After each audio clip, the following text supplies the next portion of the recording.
ma Abdou tey ngaa dem sali rek mu ne ma bàyyi ma toog fii yàlla dina ñëw fi mu ne nii yëgatuma dara ma ne ko fi mu ne nii yaa ngi yëg mettit fi nga tëdd yaa ngi yëg mettit mu ne ma bàyyi ma toog fii ma ne ko yow 6 jours def nga ko ci hôpital bi ba léegi duggagoo bloc opération mu ne ma déedéet ma ne ko loolu du yoon ma Abdou ma ne ko loolu du yoon mu ne ma ne ko loolu du yoon ma ne ko nañ la jénn fii yóbbu la sali moo gën mu ne ma ki fi nekk mu ne ma ki fi nekk docteur Habib Sy ko formé may mun a te ay wàllu yàq kii na ci mu di ma nettali ba nettali ma benn xale boo xamante ni fii la nekk ci hôpital bi xale bi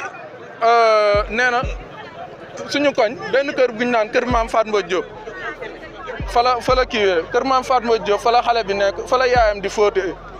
mu ne ma xale bi yaayam waa Duñaan la mu ne ma xale bi dafa ñëw yore metti mais xale bi daal 15000 francs lañ ko toppee 15000 francs yooyu mu ne ma bi ma duggee sama nopp damaa woo sama yaay ma ne ko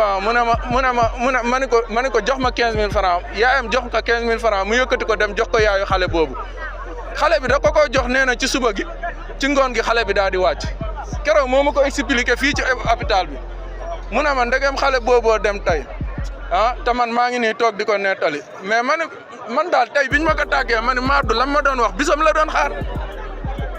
waaw man maa ngi tudd Ablaye Mboup conseiller municipal la fii ci mairie Tivaouane mais Tivaouane li fi am dafa ëpp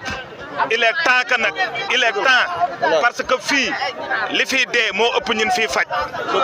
man mii sama doom feebar na dara jotu ko ñu fexe ba rey ko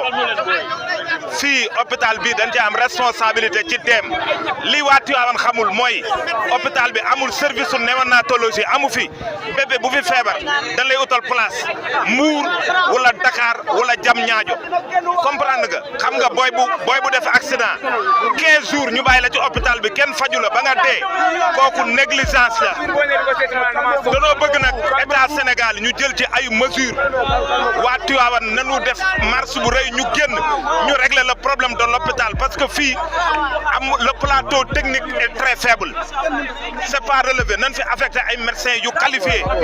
ba noppi fii liñ fiy fay dafa cher hôpital bi dafa cher boo fi duggee xaalis bu bari nga fi fay te kenn du la faj lii fi xew nag tey lii scandale la boo xam ne ñëpp a ngi koy dénoncer te il est temps que pour ñu jël ci ay mesures parce que nit ñi sonn nañu